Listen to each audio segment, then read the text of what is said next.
Student teaching in the music classroom is something that takes a lot of dedication and hard work at honing your craft. It's your time to really learn how to do the job and do it well. The only on-the-job training with a mentor that you'll probably ever get in your career. And in this video, my wife and I discuss what tips we have for future student teachers, having just gone through the experience ourselves a few months ago. So please, sit back, take some notes, and enjoy today's featured conversation. Hello and welcome to my YouTube channel. My name is Zachary Savinsky, and today I am super excited to welcome back to the channel my wife, Leah Savinsky. Leah, how are you doing? I'm doing great, Zachary. Glad to be here. Yes, I am super excited to have this second part of our discussion about student teaching. In the first part, which if you haven't already, make sure you go watch that video. I'll make sure it's linked in the description below. But in the first part, we talked a lot about our experiences as student teachers. And now in this video, in this second part, we are going to be talking a lot more about the specific tips that we have for future student teachers. The things that, looking back on it, we wish we had known this before we got started. Yes. So we're going to be getting into those very soon. But first, I just want to give a quick rundown. If you do not know what student teaching even is or what our internship is, just real quick.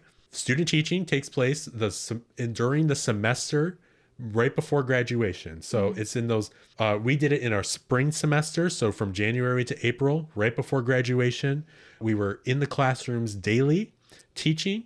And all of this takes place after you finished all of your requirements at the university level. All of those education classes, all your music classes, ensemble requirements, all of that is completed. And then you go into your internship at a school that's either might be your choice or it might not be your choice, with a mentor teacher that might be your choice or might be assigned to you. It just depends on what university you're at. Some are different. This is just our experience and what we went through. Yep. Now that we got all that covered, we're going to be going down through our list of tips that we have for future student teachers. So starting off with number 1, we have follow your mentor teacher's lead. Ooh. So on this one, we're talking about how they dress, what they say, all these kinds of things that like when they get to school, the timing of everything, when they leave, that there's so many right ways to do this, but what is right in the context of this school is what your mentor teacher does, because you are a guest in their classroom. Exactly. And that's the key right there, is you are a guest in the school, in their specific classroom. Take their lead on everything. They are right. Yep. So if they're wearing school polos and like khakis, then you don't wear like a suit jacket, or like you got to match them, like their vibe. Not just them either. I would say it's also the school's vibe too, because certain schools are like, hey, like you don't need to dress up that much either. Yeah. Or some people do. And like, if that's what your mentor teacher does, is dress up because they need to set themselves apart age wise, then that's what you do too. Yeah, exactly. I actually stopped wearing ties to school because my mentor teacher wasn't wearing them, but also that just wasn't the vibe of the staff at the schools I was at. Yeah. And you get to make that decision when you're your own teacher. You have your own classroom. Exactly. Yep. You just got to play by the rules of the classroom you're in for now, and you can make your own personal rules later. Yep. But that goes for everything. Follow your mentor teacher's lead. All right. Tip number 2, introduce yourself to as many people as possible. This goes for secretaries, admin, teachers, everybody. Yep. And the purpose of this is to create your own identity outside of your mentor teacher. You're not just student teaching with your mentor teacher. You are creating a professional identity for yourself, and this is your first professional workplace. Yes. Maybe not your first professional workplace, but in this field, this is a very important item on your resume, and you want to make your own identity for yourself outside of your mentor teacher, but while also maintaining that respect and honorability for your mentor teacher. So saying thank you to all of these people as athletic director, principal, thank you for having me, secretaries, that, hey, I just wanted to say thanks for this one thing, or like, could you help me with this one thing? How does attendance work for this?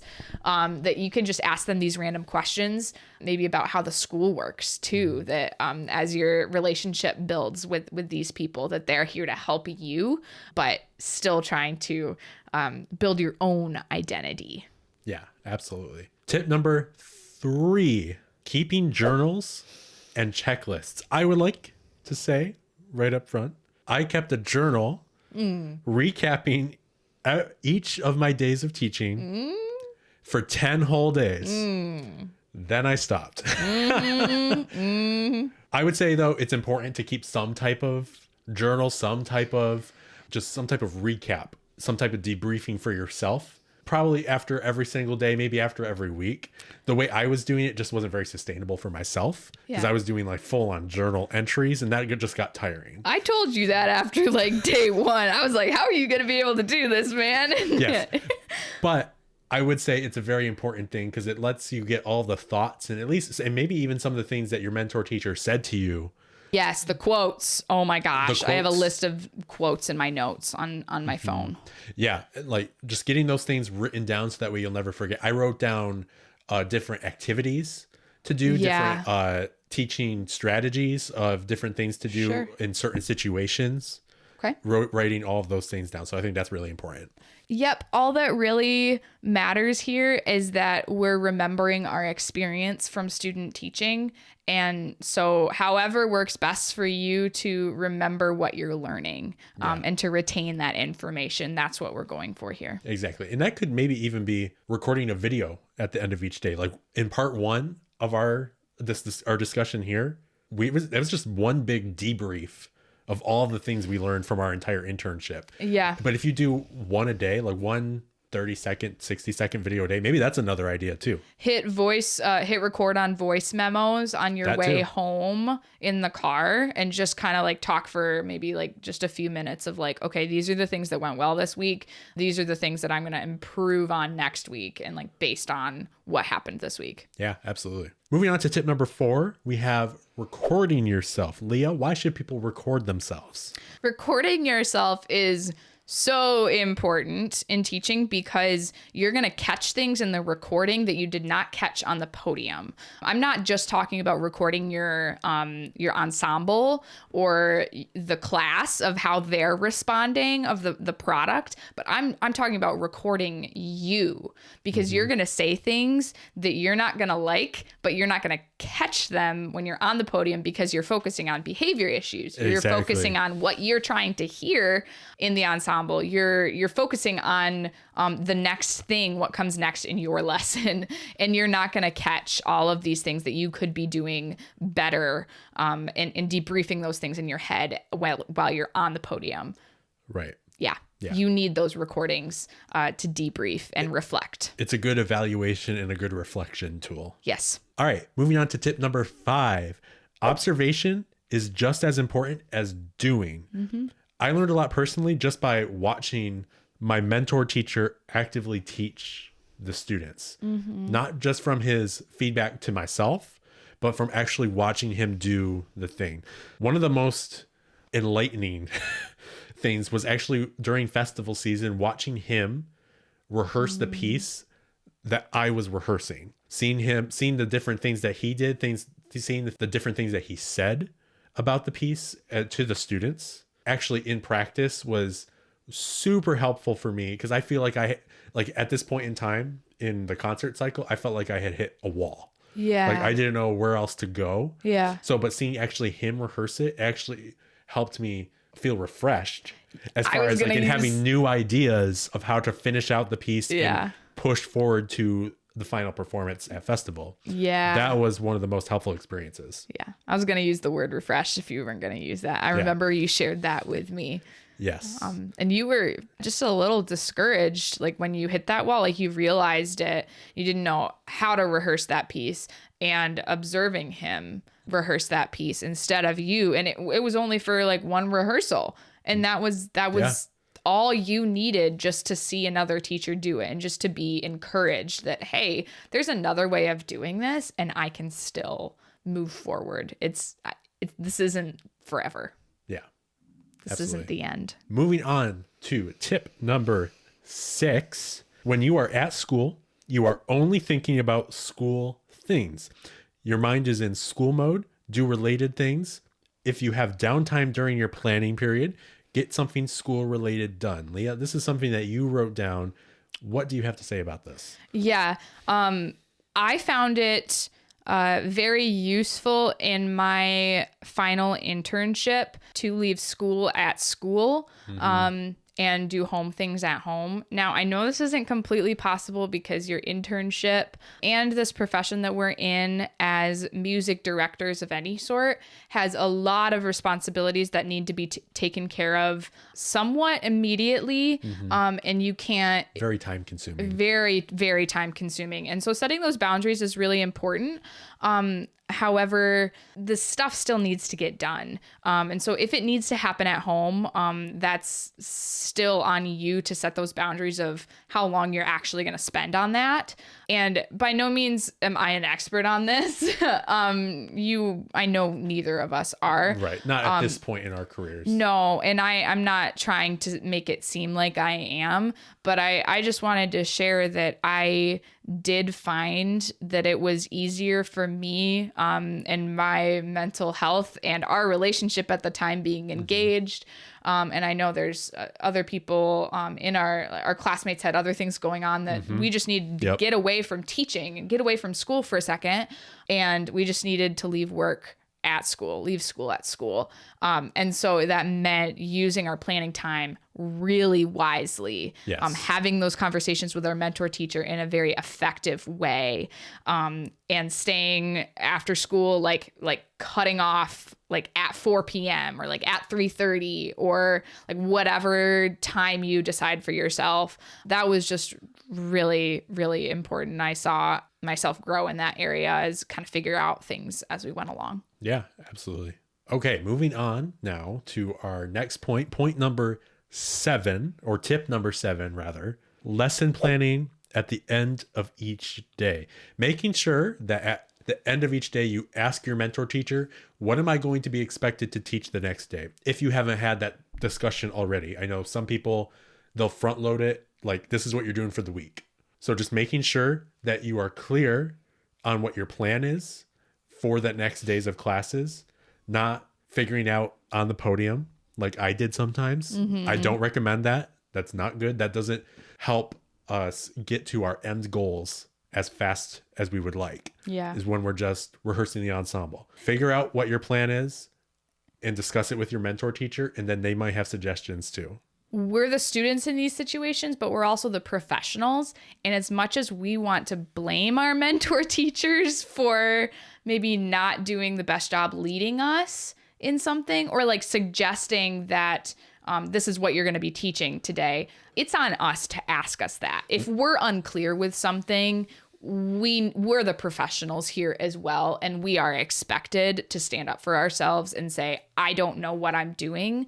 Help me figure this out right now, please. One of the most important things that both of my mentor teachers discussed with me, this was actually the day before school came back in session in January. So this was the day before my internship started. We went out to lunch, all three of us. And one of the most important things that they both said to me was, take initiative. If you see something that needs to get done, just do it. And if you need our help on something, just ask. Yep. That was one of the most important things, because that was something that from both of their internships when they were in school, that was something that they wish they had done better. So they told me right up front, take initiative on things. Just do it. So tip number 7.5 is really take initiative. Yes, really it is. Okay. Yeah. Maybe that should have been one of our points. Okay. Well, anyway. Okay. All right. Moving on now to tip number 8. Moving on from tip 7.5. Moving on to tip number 8. When you're not teaching, play your instrument or a secondary instrument in the ensemble when appropriate. This is something that I actually did a lot in 6th grade band when I wasn't on the podium, when I wasn't leading a sectional or working with a student individually, or even actually when I was working with a student individually, I was playing their instrument. Oh, sure. But I was also in the ensemble playing these instruments too. I got really good at clarinet and trombone, like all these wind instruments that I don't have a lot of experience with. I got better playing in an ensemble setting because I was playing within the ensemble on these secondary instruments. I rarely played percussion, actually. It was a lot of trombone, clarinet, saxophone. That's how you got better at all those instruments. And that actually helped me teach better because I was able to recognize those things that, they're struggling with this because of this technical thing. Sure. I was able to recognize that better because I had spent time on those instruments. Zachary, were you invited by your mentor teacher to sit in that band setup on that instrument? No, I just did it. Good segue. I did it on my own initiative. I just did it. That was smart. See what I did there? Yeah, I see you. So yeah, that was just something that I had been told to me before. Yeah. By like our teacher, Dr. Land, like sit in the ensembles, just play a secondary instrument. So I just did it. And that's something that I'm incredibly thankful for because it helped me get better in multiple areas. Back to tip number 7.5, take initiative. That's probably like the best advice that we could ever give anyone about student teaching. If you're waiting for an invitation, you probably won't get it. Yeah. Do not wait for an invitation. Just do it. And if your mentor teacher does not appreciate what you're doing, they're going to let you know that. And there's no shame in that, but take initiative on your own. Take initiative. Yep. Go ahead. Sit your butt in the ensemble with another instrument. Go ahead and get in the ensemble and fix a problem. If you see a wrong fingering happening, that your mentor teacher is working on something else, go ahead and talk to that instrument. Exactly, yes. If you're singing and fingering along when you're sight reading, go ahead and stand in the ensemble and sing loudly and proudly with that group. Don't just sit in your desk in the corner. Yes. Okay. Yep. Get involved. Be the other teacher in the room. Yep. Help them. Yep. Moving on to tip number 9 now. We have, if your mentor teacher allows, ask them for copies of all documents or calendars or anything they have created to run the program and their classes. This is something that my mentor teacher did really, really well. Every time he just showed me a document, he just shared it with me automatically. That was just one of the things he did. The marching band packet from my mentor teacher, a bunch were printed out and I grabbed one and I just recently used it. For your own program. For my own uses, yeah. And it was, oh my gosh, if I didn't have that, because I was in a crunch time. And I just needed an example to look off of because I knew what was in my head, but I knew what I wanted, but I didn't have the wording. And I just needed that. And I knew that it was okay. What was done before. Yeah. I knew that I had their permission to use that document. And so I just kind of like reconfigured it to what I needed. And it's so important just to have an example in front of you. And you're going to make it your own anyway. Right. Yeah, you'll have your own ideas. You'll have your own wording for how you want to say things. Yep. But yeah, this goes for everything. Syllabuses, permission slips, forwards of email communications, medical forms, everything under the sun that it takes to run a successful band program. Just get it from your mentor teacher. For my experience, I've mentioned in the last video, my mentor teacher was big on curriculum. So he just shared with me a lot of his curriculum documents that he had made and started working on, like everything under the sun. It's all fair game. You just have to ask. Yeah. Well, I'm thinking of things like at the beginning of marching band camp, like, is there a permission slip to say, oh, do parents know that you're participating in this? There needs to be something like that. Depends on the school you're at. Some are more thorough. Some are more from the classes side of things for the school. Yes. But sometimes you have to take the initiative with that. Yeah. Yeah. But that some sort of document like that needs to be in place. So parents and students both agree. You have a written agreement that they signed that, hey, they want to participate in this. And that the expectations are clear. They're going to show up to rehearsals, all that. Yeah. Yeah. And whatever you want to decide that your expectations and attendance policies are, that those are communicated before camp starts. That stuff needs to happen. Things like shoe order forms, uniform sign-outs that student needs to sign that to understand, hey, I am promising to take care of this school-owned uniform. Yes. Things like that all need to happen. How the calendar is set up. Oh my gosh, because there's a million different ways. Like the date, like you can't just put a date and a name on there. You have to organize it methodically so that people can read it and understand it. Exactly. Yeah. Yep. So many things you never thought about before. So many things. New director things. Moving on from that, we are now going to our final tip. Final tip. Tip number 10. Tip number 10. Don't get discouraged. The first few weeks are going to feel like a slow burn at first, especially because you're not going to be necessarily teaching a lot of those days because you might be observing at first. Or sitting in the ensemble playing. So it might feel like a little bit of a slow burn, but through that slow burn, you're getting used to being on a teacher's schedule. Yes. Waking up early, when the school day ends, you're like going home at 3 or 4, like whatever it is. It's going to take about 2 weeks for your body to get used to being on that teacher schedule. Exactly. Yep. And when you come back from spring break, it'll probably take 2 weeks again. Yep, exactly. Yeah. And no one told me that one until I got back from spring break. I think that's something a lot of, like, all teachers, no matter if you're a vet or not, experience. But yeah, don't get discouraged because you might also feel like you're not doing a good job either. I know that was me for like the first few weeks too. I felt like I was not doing well in my teaching. Or my students are not responding to me. They don't trust me yet. Or they did trust me, but they just weren't showing that in the way that I expected them to. Mm-hmm. So I was pretty discouraged about that. They weren't responding to me. Mm-hmm. Yeah. But trust me when I say it does get better. It does. Because I actually read back in that journal that I wrote for 10 days. On the last couple days, I actually wrote in there was a trend of me saying like, today wasn't perfect, but it was getting better. And there was a trend of me saying that for a few days, actually, towards the end. So like towards the end of those first couple weeks. Yeah. And I actually wrote in there, I feel like I'm getting more and more comfortable running a rehearsal and have a better sense of the things that need to be accomplished when. That was like the epitome. I think that's one of the key things of student teaching. You're just learning how to do the job. You're not going to be good at it at the start. You're like the training that you've had up until student teaching has been very minimal. 20-minute increments in your pre-internship, teaching a class once a week. It's not substantial enough. But once you actually get into the classroom, you will get better.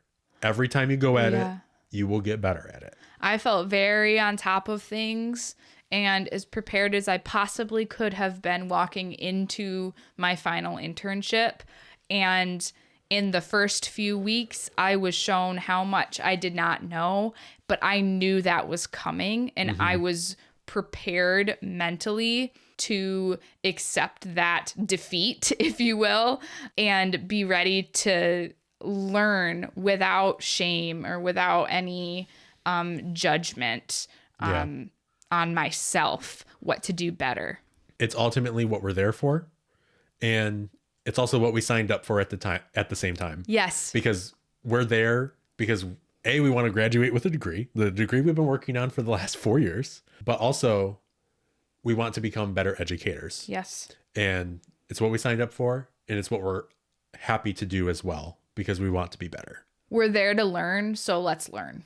Yes. Yeah. Exactly. Leah, thank you so much for joining this second part of our discussion about student teaching, talking about all of the tips that we have for future student teachers. Yeah. I think this was a good discussion. We had a lot of information, so thank you so much. Thank you for having me, and thanks for creating all of these resources with me. I think this was super, super beneficial. I hope it was beneficial and someone learned something from all of this. Yes, absolutely. Yeah. Yes, this is a great joy that I have, is being able to collaborate with you on a lot of this stuff. So thank you. Thank you. Y'all, I really hope you enjoyed this conversation about all of the tips my wife and I have for future student teachers. And if you haven't already, make sure you watch part 1 of this 2-part mini-series on student teaching, where we went through both of our experiences, what we learned, and what we wish we did differently. I'll make sure that video is linked in the description down below. And hey, if you enjoyed this video, make sure you subscribe and hit that notification bell. That way you never miss another video. Until then, I hope you have a great week, and I'll see you in the next video.